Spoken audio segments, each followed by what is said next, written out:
Okay, bye. Okay, welcome everybody. Thank you so much for tuning in tonight. I am gonna end this poll and share the results so we can see.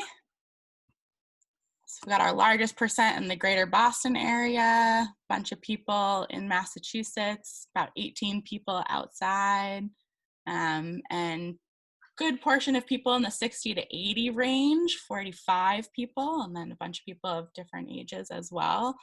And over 75%, this is your first time watching the documentary, which is awesome. Welcome. Thank you so much for being here today. Great. So I am going to start and bring us in. So for those of you who don't know me, my name is Jessye Kass, and I'm the director of the Cambridge Women's Center. I am so grateful to all of you for being here. When we started this idea, we thought, maybe 40, 50 people would want to come. And we had over 250 people register for tickets and over 100 for the panel. So thank you so much for your interest, and we're really excited to be here today. We're going to be talking about the film, where the center is now, and our partnerships and sort of whatever else comes up. Currently, the Women's Center, the physical location is closed, but we're offering remote programming, which actually has allowed us to have 10, 15 people in our yoga classes when usually we can only have 4. So, small silver linings, and that's just a harder grand scheme right now.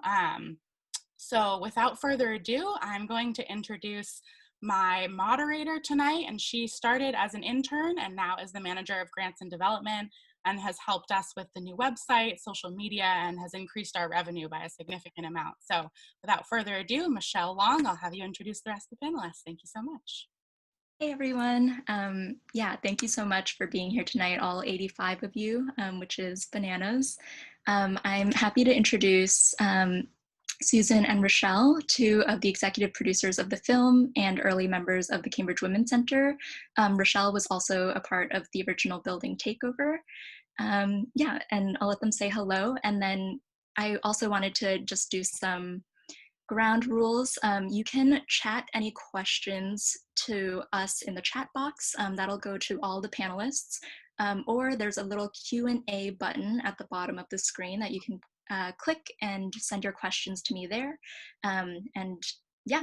We'll get going. I guess the first question that we have to kick us off is about the film, and it's, how did feminism guide your making of the film? Well, I'll start because I love that question, and thank you for that question. And I'm so excited that so many people have watched the film that had never seen it before. That's very encouraging for our future of bringing the film to new audiences. So Rochelle and I felt it was very important to document this event. It was a pivotal moment in the history of second wave feminism and activism of the period. And we started out just doing interviews, oral history with women that were still around who had participated in the takeover.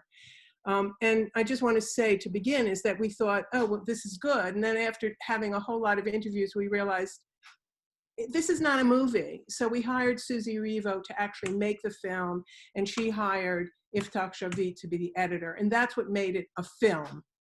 But what unified all of us in terms of our feminist understanding is that when we started out, we interviewed, consulted with a lot of documentarians and professional filmmakers about how do you make a film.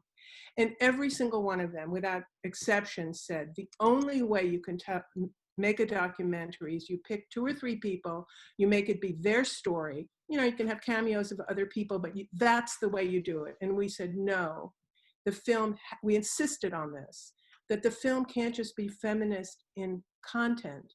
It also has to be feminist in form. And we're very proud of that. When you look back on the film that you just saw, there's no stars. It's one story being carried forward by a lot of different people. And so that's the feminism at the heart of the concept of making this film.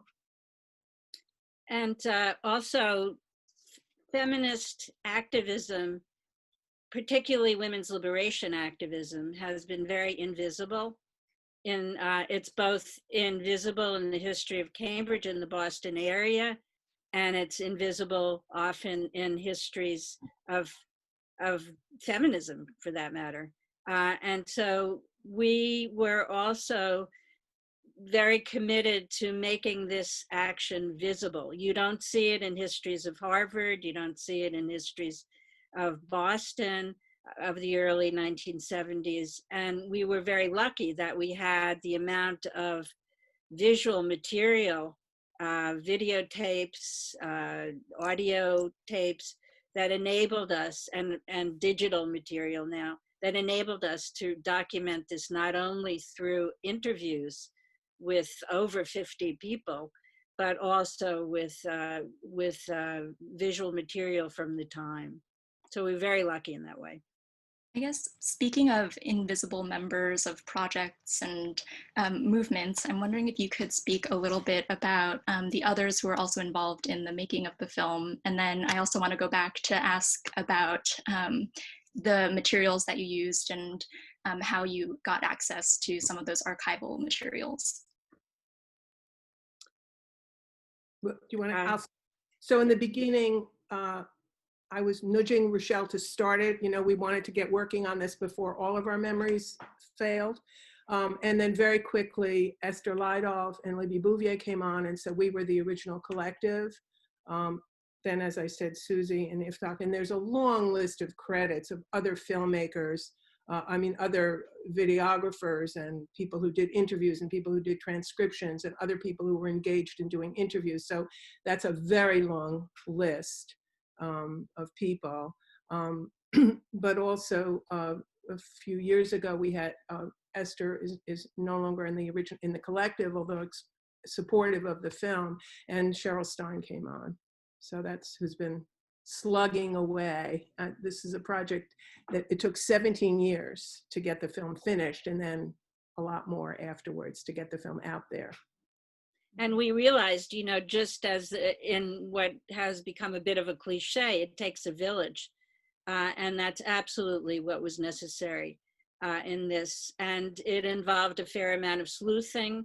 For example, Sue Lyman, who gave the $5,000 originally to, along with other money we had raised to buy the building that is now the Women's Center, had been very involved in Radcliffe, but they had lost touch with her.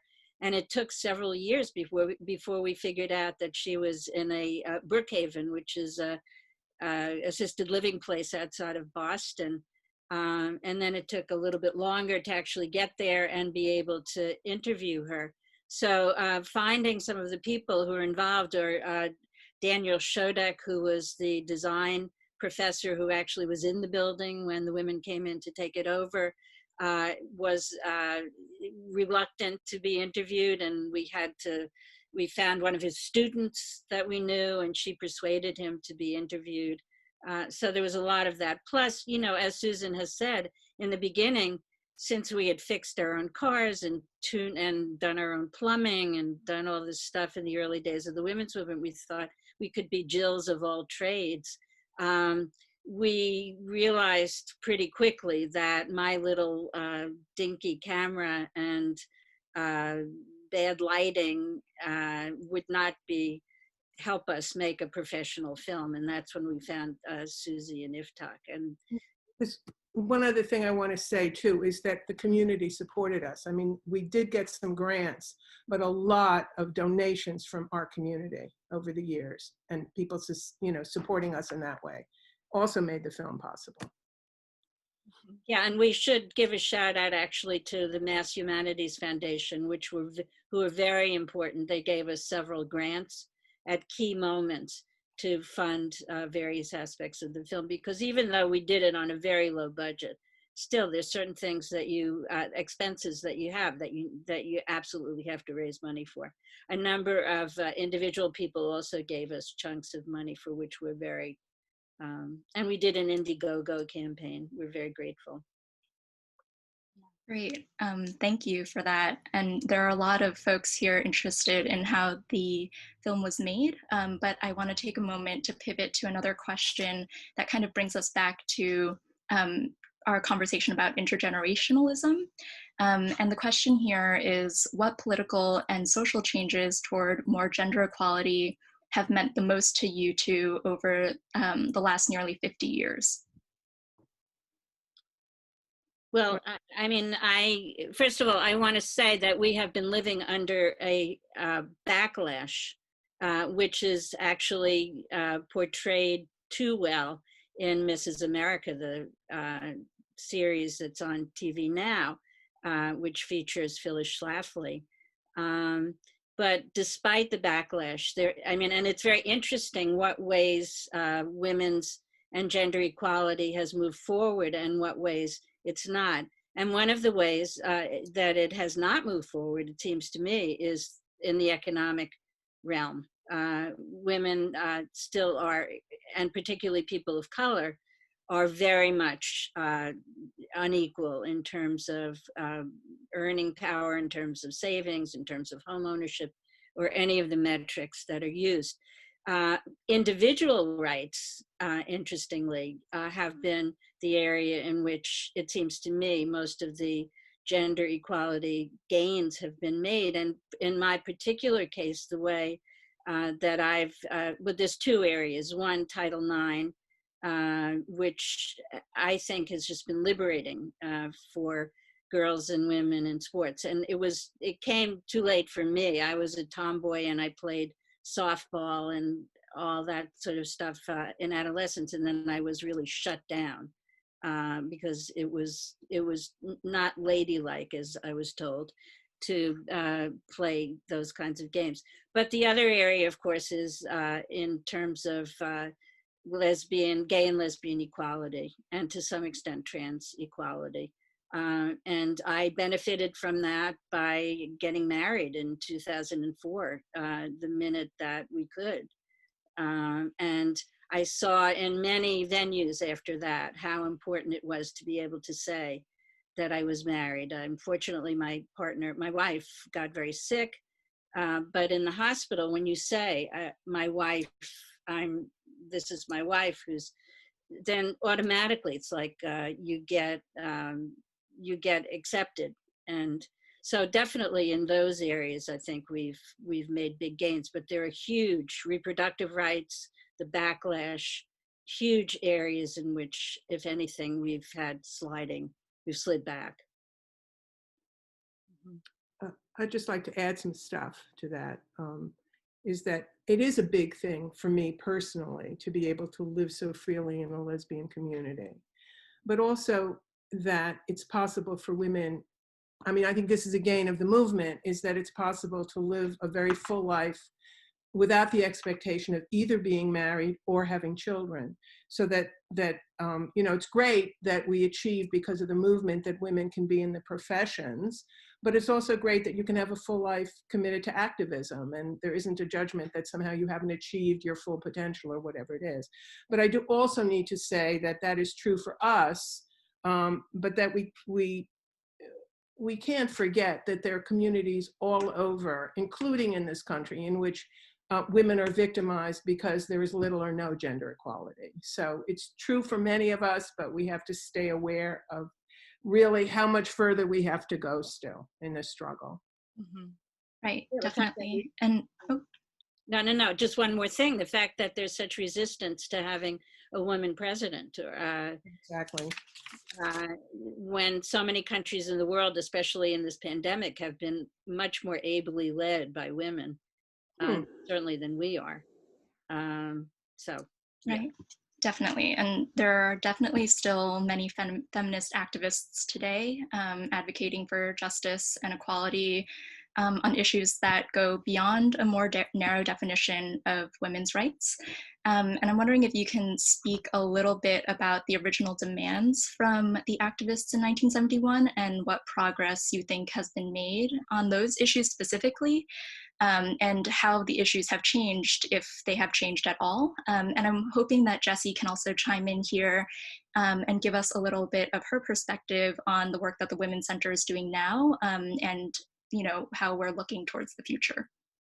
Well, I thought you might ask that question, Michelle. So I brought a copy of the demands from the movie, because unless you've seen the movie many times, it goes by too fast to read. So I'll read the demands that were not just highlighted in the movie quickly, but actually were the demands in the march that led to the takeover of the building.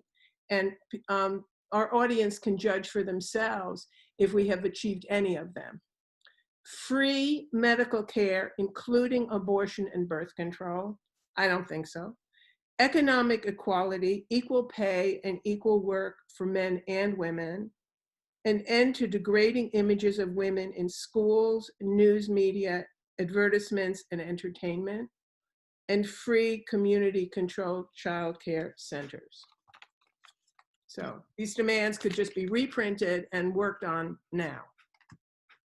I have this very distinct memory of 5 or 6 years ago writing to someone who I admired as an activist and saying, I don't know how you continue. It feels like change never happens. Like, why do you do anything? And they sent me back an email with, they have been arrested for nonviolent protest probably 100 times and are very active. And they sent me back a list of 15 things they've seen change even slightly in the last 25 years that they've been doing work. So while I completely agree with those demands that Susan said, are still things we're fighting for today. And at the same time, I recognize that like when I came out as queer, I did not worry about it. And I was very comfortable. And partially that's Massachusetts and partially that's the community and family that I was in. But there has been a lot of work done that still affects us today. For example, the Women's Center was this sort of amazing center that started before the nonprofit industrial complex began. So Boston Area Rape Crisis Center started out of the Women's Center, and Transition House, the first DV shelter in New England, had its roots with the Women's Center. And I think that those things are important to point to as sort of how this movement started many other movements in part and has helped us move forward. But the key is that we still have a long way to go and we still need to keep fighting. And as we all know, being in quarantine, it's hard when there's a daily grind of something you need to be doing all the time, lots of Zoom calls, lots of just like socially isolating. You can't see your family. It's tough. And I think the same truly applies to being a feminist activist of like, we just have to keep going. And sometimes we take breaks and sometimes we don't. But the way the Women's Center has been able to adapt is to fit the most high needs of the current population. So primarily prior to COVID, the majority of what we were doing was serving as a drop-in space and place for groups and a helpline. And that allowed us to provide up to space for up to 30, 35 people a day to just be who they were. And we met them where they were at. And some people were experiencing homelessness and some people weren't. And while we've had to shut down the building and offer our things remotely, like that piece of it is still present. So I don't want us to like lose hope that those demands weren't met yet, because I think there's still been, from my perspective, there's been a lot of progress. And I think that's important to hold on to, because we can't not hold on to the progress or we can't keep fighting. Yeah, I just want to add to that. I totally agree with you. I also think that we have to take the long view, which is, as Susan B. Anthony said, failure is impossible. But it took, remember, from 1848 until 1920 to win the vote. And in 1916 in Massachusetts, a referendum about the vote was defeated, women's suffrage. So we have to keep a long view as well as seeing the ways in which we have made change. Yeah, I grew up knowing that my great-great-grandmother had worked with Alice Paul and had chained herself to the fence and had advocated for suffrage rights and for like voted. So like I think it's all about keeping things in perspective of it. Yeah, definitely. I think when thinking about the long game and how activism is going to continue on to the future, I'm looking at the Q&As now.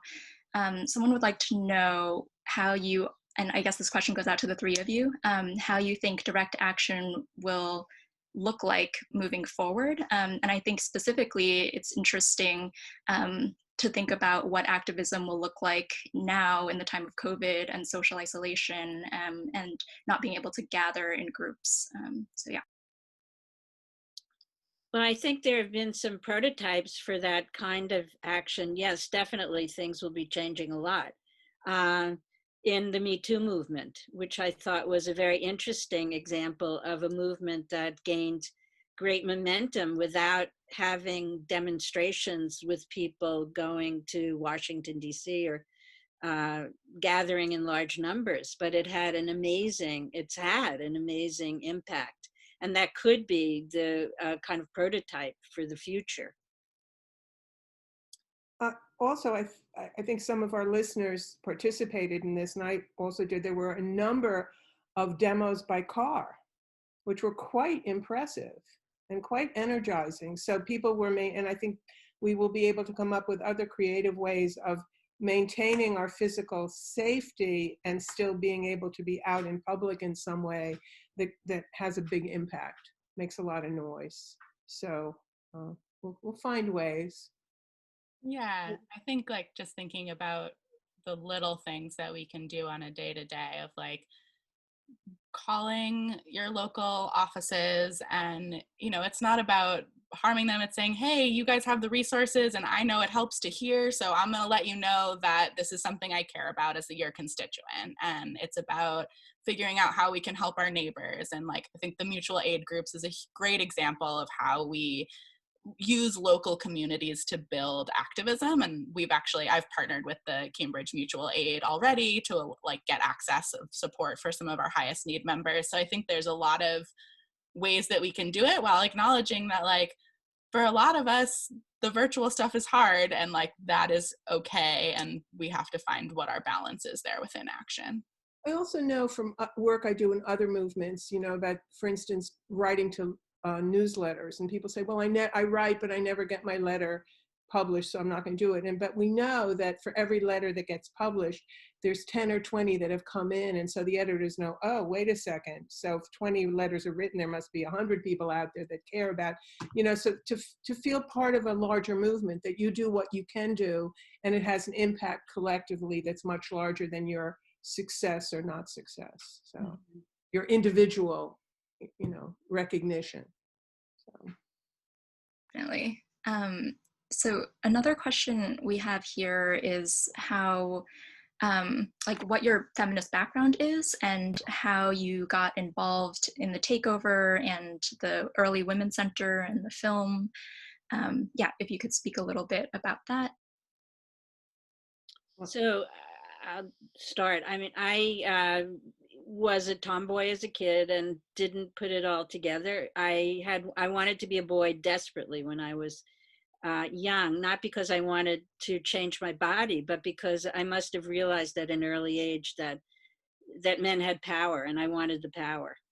But then I went through a difficult adolescence where there was no support for being a tomboy.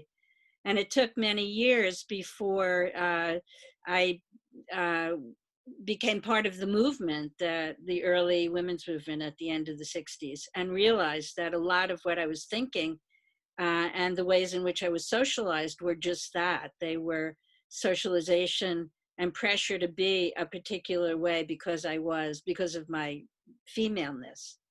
And I was very lucky in the late 60s to be in Berkeley, California, and where there were a bunch of consciousness raising groups starting, and the early women's movement was beginning to start. And I have to say, it's the women's liberation movement, which was a movement and is a movement that wanted really to transform society in many different ways. It was like an early example of intersectionality now, that because it was a movement that paid attention to class and race and sexuality issues from early on. And I came to Boston. I got a job in Boston teaching. So I came to Boston in '69, and Boston was a big hub of the women's movement. And so I got involved both in Bread and Roses and female liberation. And because of my background in being a Russian scholar, I was very interested in International Women's Day. And this was a place where we had International Women's Day demonstrations. So that was kind of my early, but the women's movement saved my life because I then understood that it was not my individual problem, but it was really a problem of socialization. Mm. So for me, I also come a little bit in an academic way. So in high school, I became a history major. So by the time I got to college, I was already taking a lot of history courses. And it wasn't until my junior year that I looked around and saw that there wasn't one woman on the history faculty. And so it made me think, like, if I didn't even see that, you know, what else am I not seeing? And I was also, you know, all women's anti-Vietnam War group. And that was the first place that I ever saw people being conscious about how groups run. You know, how you make space for people in groups. It's not about one person telling everybody else how to do it.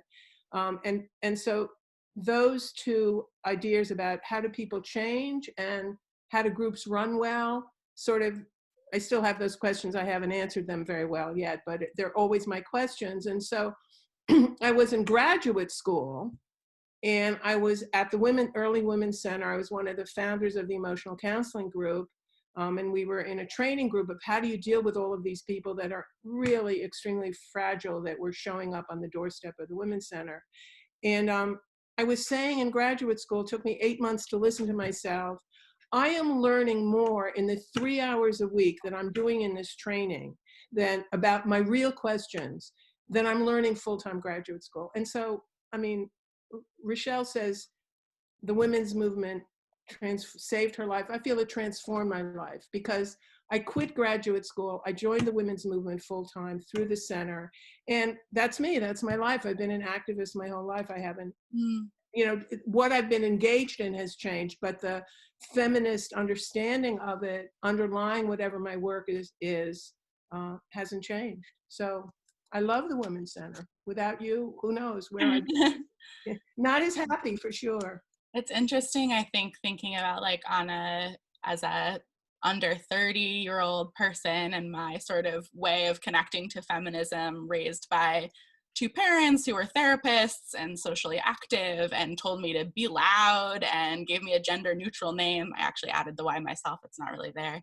And there was a way for me to find my space within it. And I started volunteering for a domestic violence service organization when I was 16 and have sort of never looked back in my passion for working with women. And I think my mom also is just such a strong advocate for women, as well as pointing out the discrepancies and always like sort of pointed me back to them. And I think that's been a powerful way for me to, find my own way in my journey and feel very connected to the work.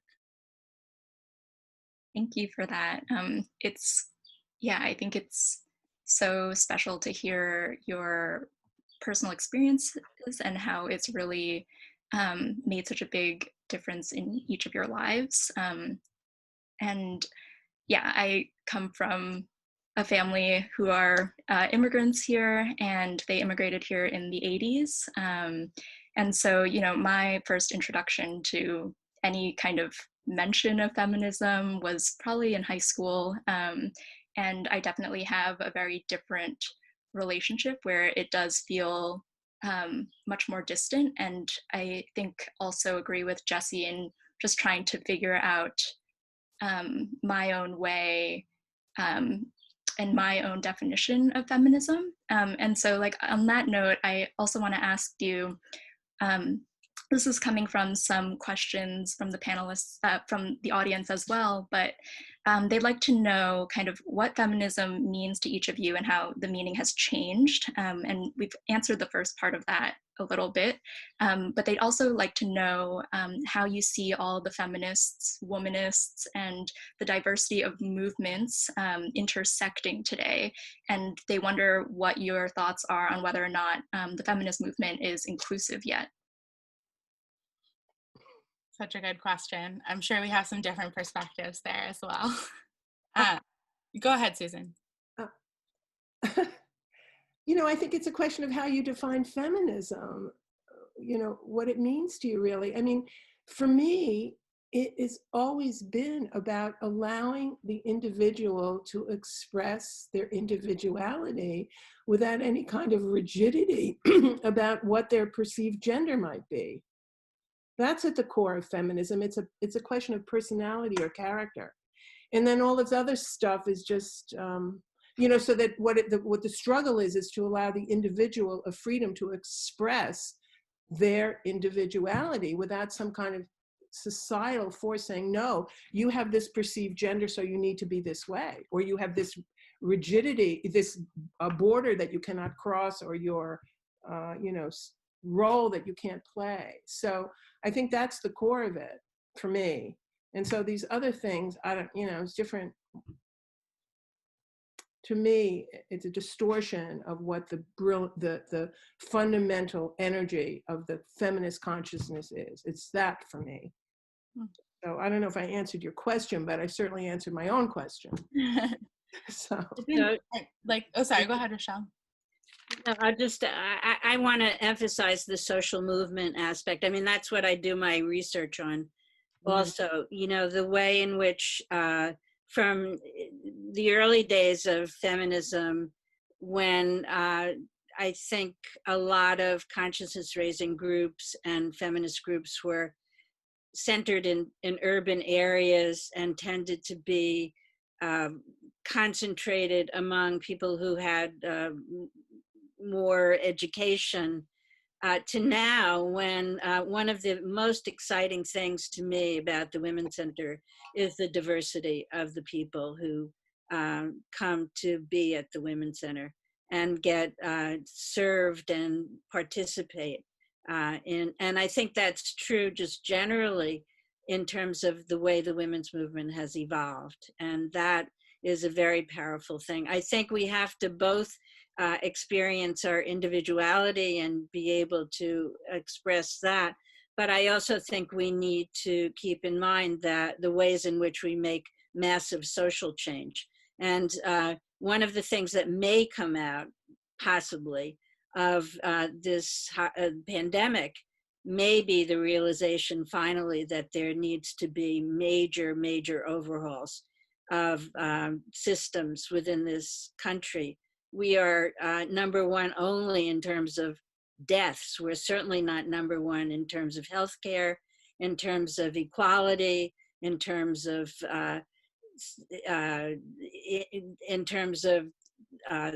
the ways in which people live in our society, who's dying from the virus. And I think those really, really need to be addressed. And maybe because of this, we will have some transformative change in our society. We are, people say when, aside from being number one in deaths, we're way behind most other industrialized countries in terms of the most basic ways in which we serve. So anyway, I won't go into a whole big thing, but that's what's exciting to me. And I think we could be moving in that direction. When I think of the specific piece of your question, Michelle, and from the audience of sort of how it's changed, I know that for myself in college, I was like a champion for women's rights, but I didn't identify as a feminist. And that to me was sort of a man-hating, bra-burning stereotype. And it took several years of sort of investigating what being a feminist meant to me to sort of just accept it as equality. But I think, like with everything, we still have a long way to go towards that equality. And that's the key piece to not give up on. Are we fully intersectional as a feminist movement? No. Do white women who have more white privilege need to amplify women of color voices? Yes.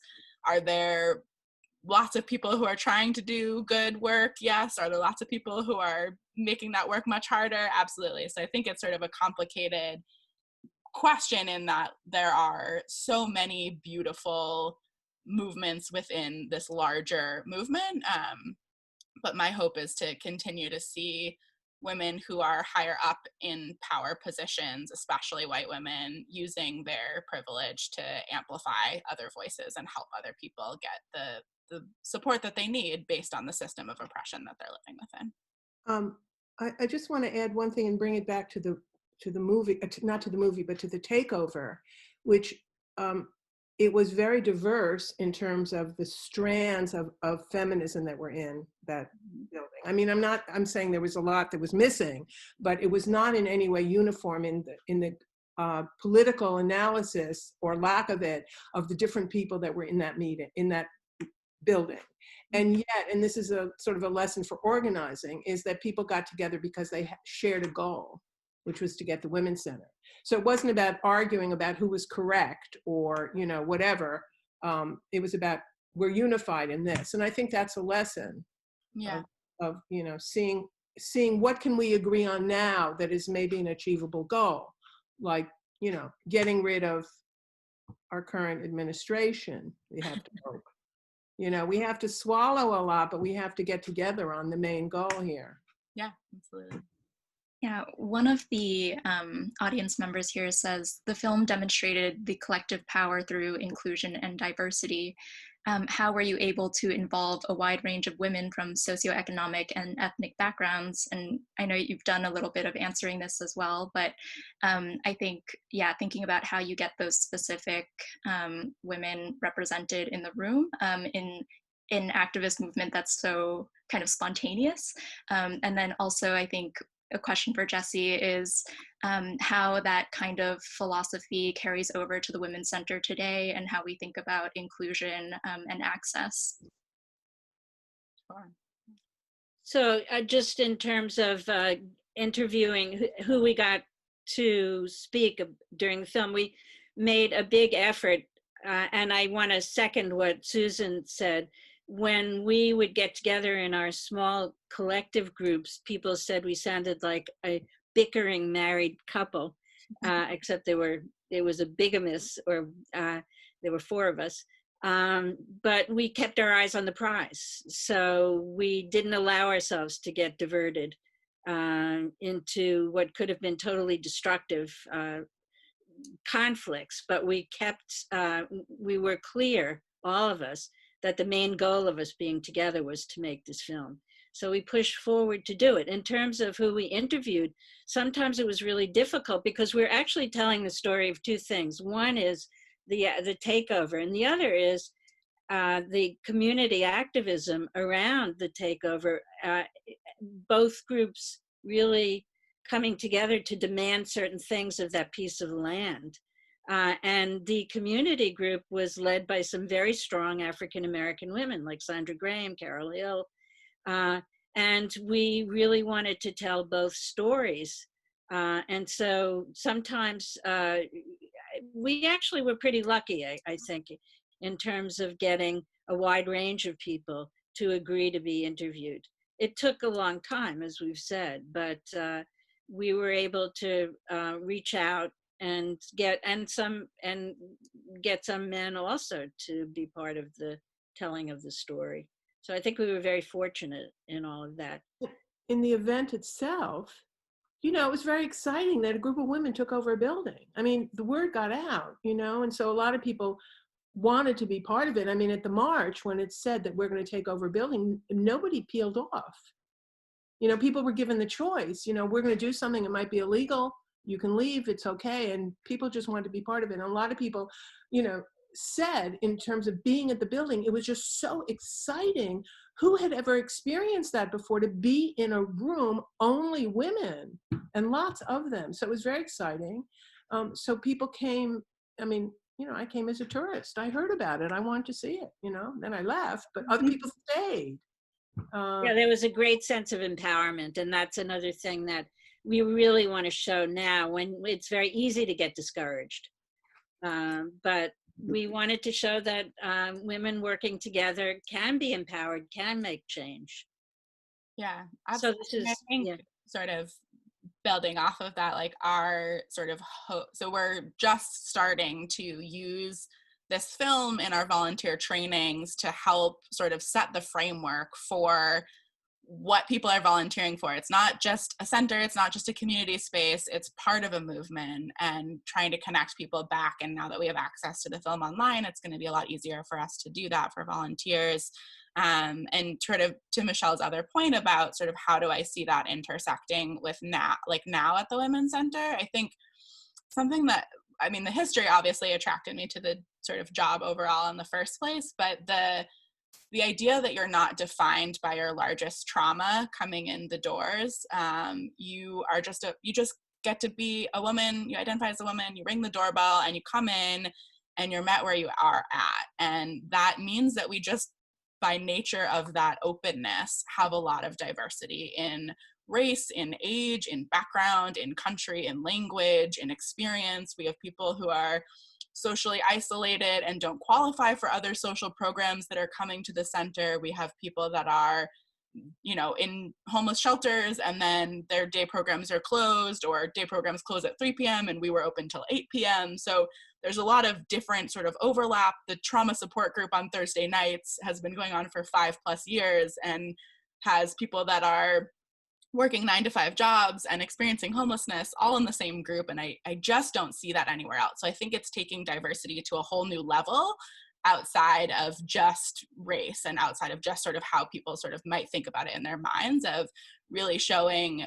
how we can build a community. So we also have people who participate as members and also run groups at the center, and who have participated as members and then come back to join as a volunteer or as a board member. And so that's been a really powerful, I think, way that the center has sort of continued to try to move forward while also growing and learning. And I think that, like anything, obviously we still always have more work to do, and never losing sight of that is what continues to burn the fire. And also that the fact that what we achieved is that you control the space, that it's women's space. It's not like you have to answer to anybody else about what you want to do there, and it's great. Yeah, and we own the house, so that's great. What? Yeah, I was there when we burnt the first mortgage. That was a great night. I think they got another one after that, but it was a great night.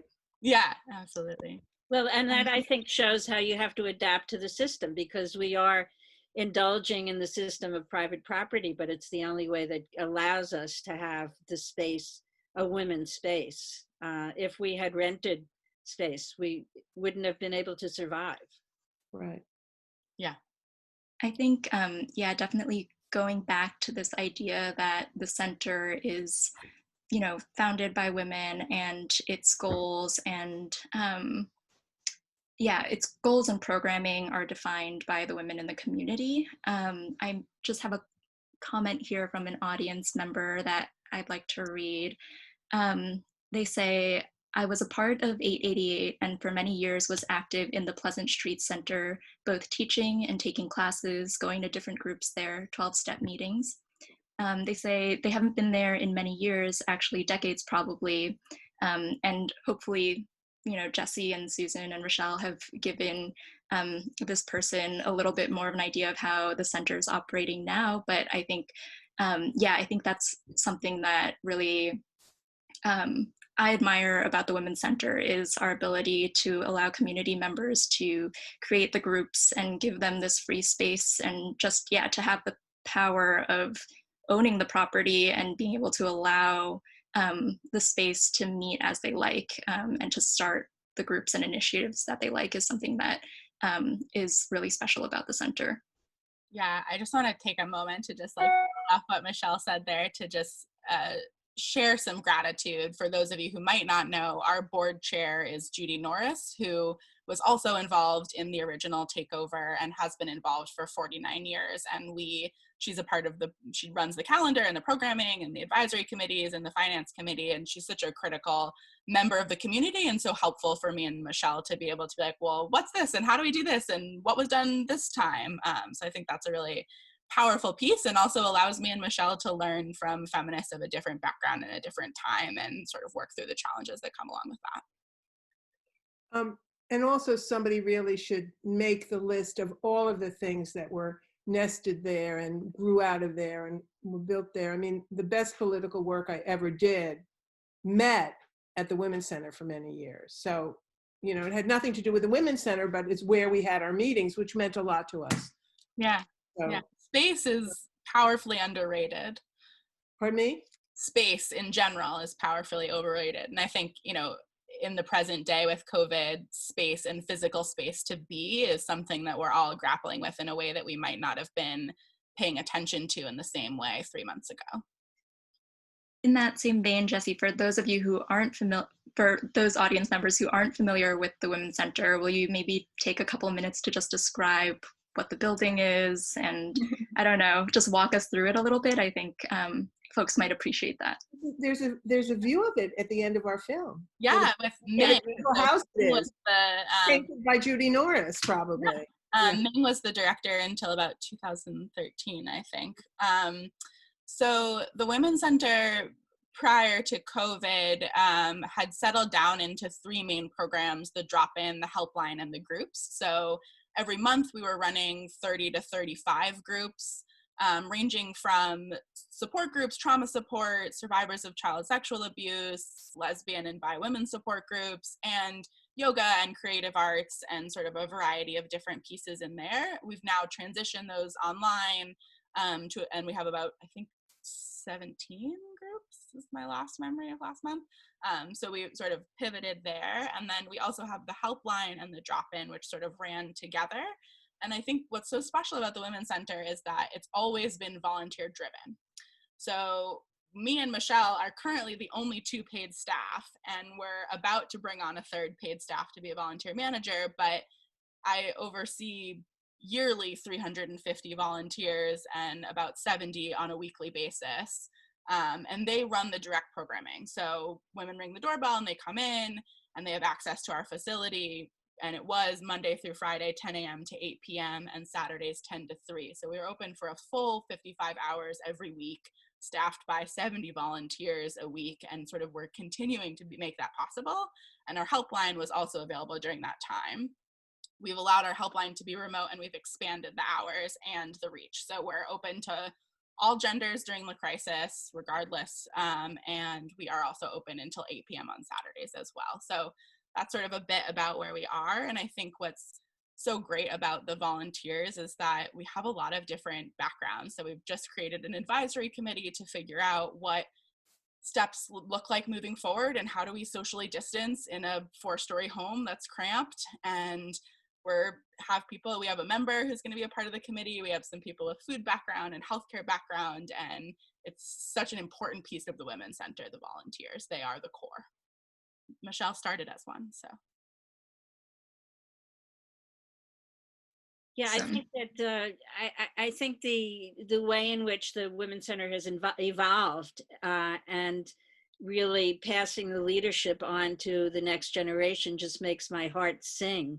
I think we have to acknowledge how important Judy Norris was as kind of the anchor to get us to this place. But the way in which the Women's Center has served to for people to define themselves in different ways, and Judy was a part of the Tooth and Nail Collective in the beginning, the Repair group. There have been all kinds of like dykes and tykes for lesbian mothers and all kinds of very creative groups that have emerged from the Women's Center. So yeah, I'm just thrilled now with how the Women's Center has evolved. Yeah, and she'll be celebrating her 81st birthday at the end of June. So it's really powerful to have her be a part of the community. Definitely. So I'm aware of the time, and I know there are a lot of questions here that we haven't gotten to yet, but to wrap us up, I'm hoping you can talk about the future of the film project and the Women's Center working together, and what you think that looks like, what the future of the center is in general. Folks are asking, how we've been affected by COVID, and what our financial situation is like, if there are any moves to enlarge the Women's Center in Cambridge, and kind of just, what the future of both of these organizations is, pre and post COVID. Well, about the film specifically, we're also in this, as everybody else, in this funny position. We were just on the cusp of doing a whole lot of showings in California that were didn't happen. I mean, one of them happened remotely. So we're also figuring out a way to get this film. The film is done. We're on the cusp of really wanting to do major distribution of it to universities and libraries. I mean, we still need to raise money, and the way we're going to do that is by selling the film. And that's where we are just, primed to get started to do when this happens. So we're exploring how other ways of getting this film distributed online and so on. But really, for me personally, we need to do that in order to recoup all the money that we still owe. But also the point is to get this out, to have the kinds of conversations we had tonight is exactly why I made the film. And so to be able to continue to talk about what feminism is and what activism is and our history as women. And so the fact, it's one of the things that I know Rochelle joins me in this, is one of the things that makes us happiest is that it was decided a while ago that showing the film will be part of training of new volunteers at the Women's Center. It is just exactly what we want to be doing. So we're grateful to you, the two of you, to organizing tonight's event. We look forward to doing a very similar thing together in the fall. It's wonderful. But also to continue to have this discussion with new volunteers at the Women's Center is just fabulous. So thank you. Look forward to doing it. And Rochelle, if I'm not available, Rochelle is, or we'll do it together. We love doing it. Or other members of our group. Or other, yeah, but yeah. Yeah, no, I mean, it's weird again, the sort of split results of the plague that we're in, because if this hadn't happened, we would probably be traveling around to film festivals in person to show the film in different cities or university campuses. And what this has done actually is kind of opened up our ability to get our message out virtually all over the country, and I guess all over the world, really, in ways that we wouldn't have thought of before. We are also in negotiation, or looking to be in negotiation, with aggregators who could take the film and then present it and sell it to places like Netflix or one of the other streaming companies that's out there, which could increase the reach of the film even more. And I want to second what Susan said about the way in which we can work with the Women's Center, and maybe also encourage people in other areas to create organizations on the model of the Women's Center. Yeah, so I think we're going to take a moment. Michelle's going to put into the chat box some ways that you guys can share information on our donate pages and websites if you're interested in sharing this information. We also will be, again, doing this hopefully in the fall, and there'll be ways to sign up for if you're interested. The link for the film will be inactive now, so you won't be able to watch it if you missed it. We apologize, but we have to keep it tight under wraps for the History Project. But I think for this event, we were able to mutually raise funds for the Women's Center and the 888 Women's History Project and come together in this collaborative towards, the film is the mechanism for getting the word out and getting 100 of you here, and we're hopeful to sort of continue the momentum. So share the word about the film, talk about the panel discussion, send me an email or Rochelle an email if you're interested in getting involved with the Women's Center or fundraising or volunteering. There's so many ways for you to sort of pick and choose how this connects to you and what you want your next steps to be, because that's truly what it is what are your next steps going to be? If this is what your next step is and you watch this, great. And if you want to get more involved, that's obviously always our hope as doing these things, is to engage you guys. But also I think what's so powerful about us being able to work together is being connected to the history in such a powerful way. I don't know many other organizations that have such a powerful history or such an ability to go back to this original piece. And I think that's a really,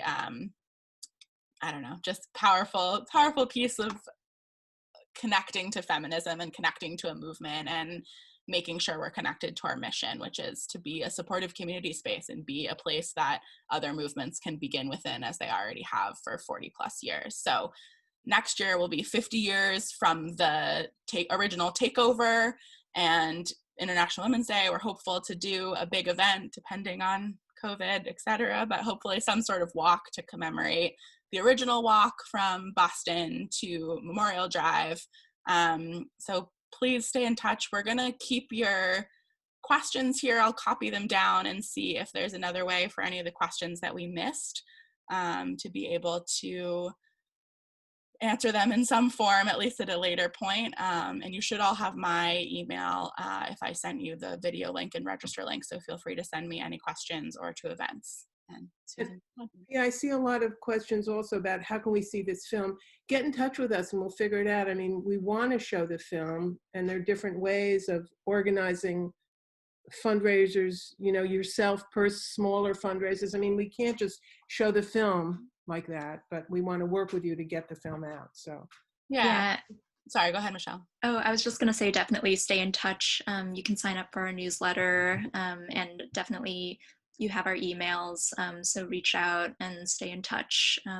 You know, we're a small team, both of us, both of our organizations. So we're happy to chat and continue the conversation with you all. Awesome. Any last words from you guys? say one more thing, which is, you know, one of the myths about feminism is we all disappeared sort of in the 70s, and here we all are. And your biggest audience segment, right, were people that were older. So we don't give up. We keep in the struggle. We keep fighting. You know, there's more to do, and we're doing it. We're doing our best. Yeah. And one further action thing. We have MIT and Harvard in Boston and Cambridge, both of which have benefited from Jeffrey Epstein's millions of dollars. And I'd love to get them to take the millions they got from him to fund women's organizations and put that money towards women's equality and feminism and feminist projects. So if people have any connections, please do it. Help us do it. Yeah. Thank you so much, Michelle and Jessye. Yes, thank you very, very much. It's wonderful to participate. Yeah. Good night, everyone. Thank you all. Have a great one. Thanks.